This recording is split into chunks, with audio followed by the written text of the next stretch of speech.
Պարոն Դավության, մեկ ամիս է Իրանում իրավիճակը լարված է, կան հարյուրավոր զոհեր, վիրավորներ, ձերբակալվածներ, լարվածության նվազում կա։ Լարվածության թուլացում կա, որովհետև գիտեք, Իրանի Իսլամական Հանրապետության իշխանությունները շատ իսկ կերպով, կարելի ասել դաժան կերպով կարողացան այդ ցույցերը ցույցել։ Ցավոք սրտի Իրանի ընդդիմությունը կրկին անգամ իր հույսը դրեց արևմուտքի վրա, այդպես Միացյալ Նահանգների նախագահ Թրամփի իմ կարծիքով սին խոստումների վրա։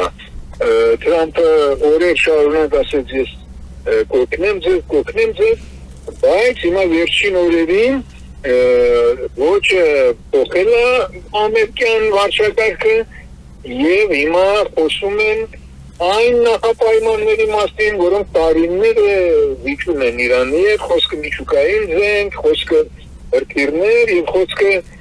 պրոքսի ուժեր։ Թրամփի սպառնալիքներն ինչ ազդեցություն են ունենում։ Այո, ճիշտ է, որ Միացյալ Նահանգները աննախընթաց կերպով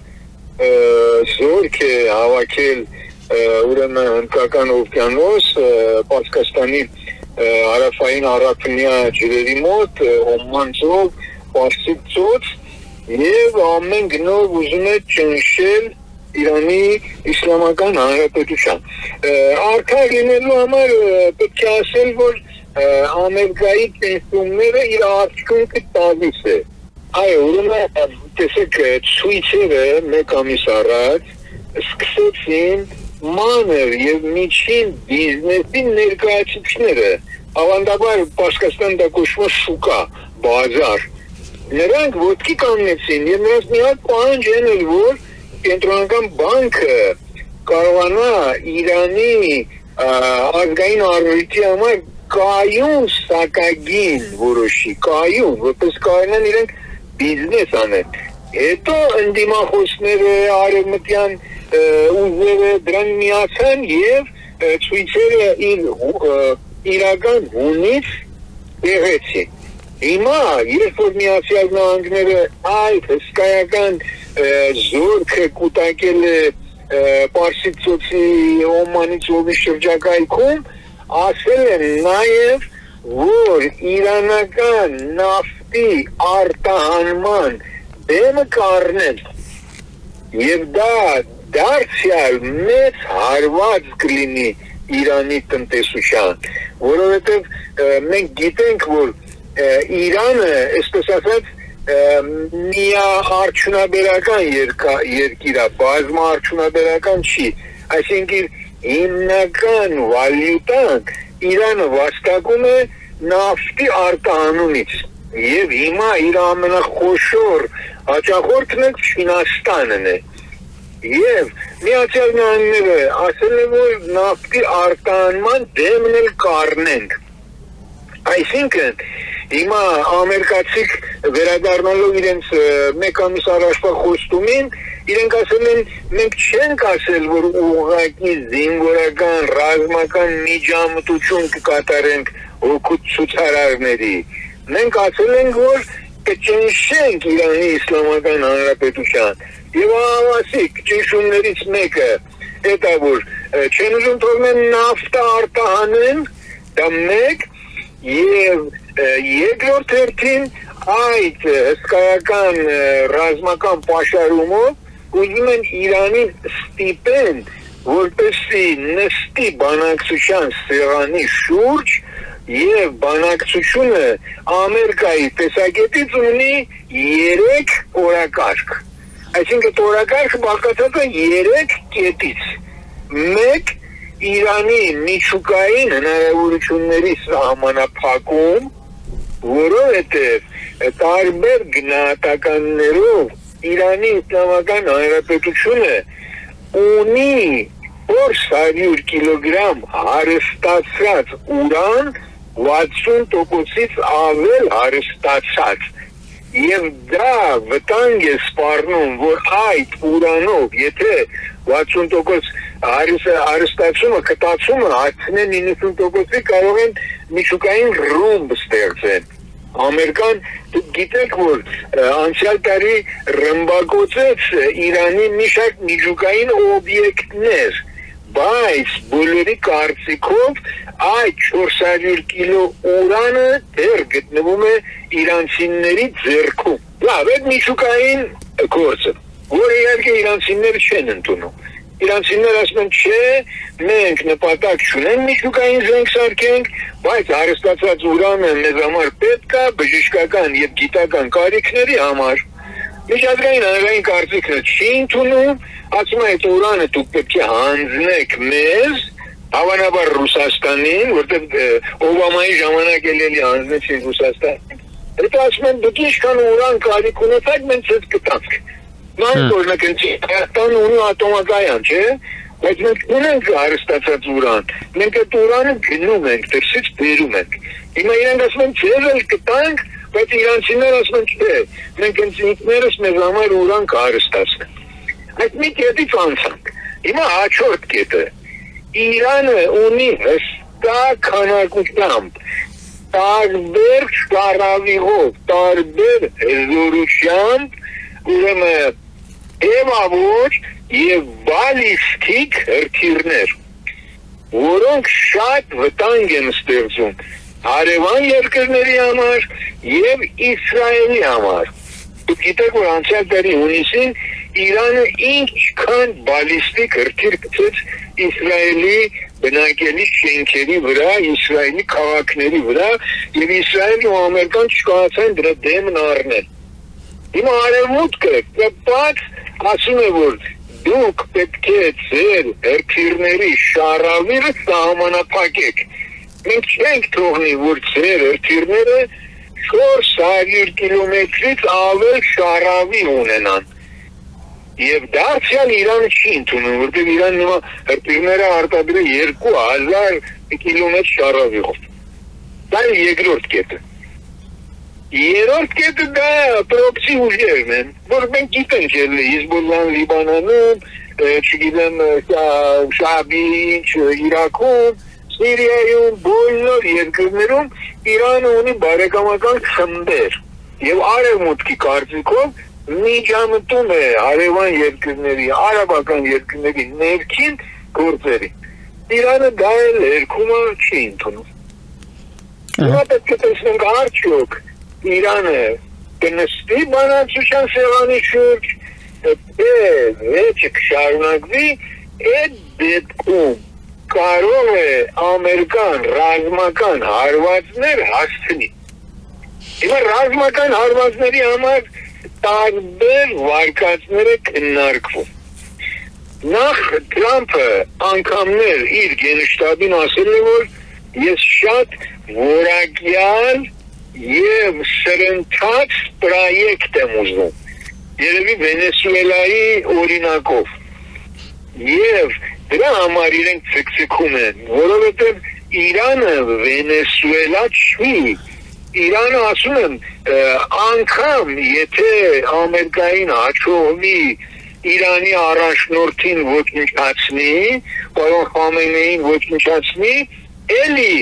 այնքան ինքնագլուխ հրամանատարներ կան, որոնք այդ հրթիռները կարձակեն Իսրայելի վրա եւ կարձակեն հարևան երկրների ամերիկյան բազաների վրա։ Այնպես որ փորձագետների կարծիքով պարոն Խամենեի առաջնորդի սպանությունը դրությունը չի փրկի։ Մնում է որ Ամերիկան էլեկտրոնային հարձակում կատարի, որպեսզի ամբողջ այդ հրթիռային համակարգը, այդ զենքերը չաշխատեն։ Դա էլ մի ուրեմն վարկածն է։ Մյուս վարկածն է որ հրամանատարական կենտրոնները, ռազմական, բանակային հրամանատարական կենտրոնները շատ ուժեղ կերպով ռմբակոծի, որպեսզի Իրանի իսլամական պետությունը ծննդի կա։ Հաջորդը արևմուտքը ունի Լիբիայի եւ Իրաքի գաղով փորձը։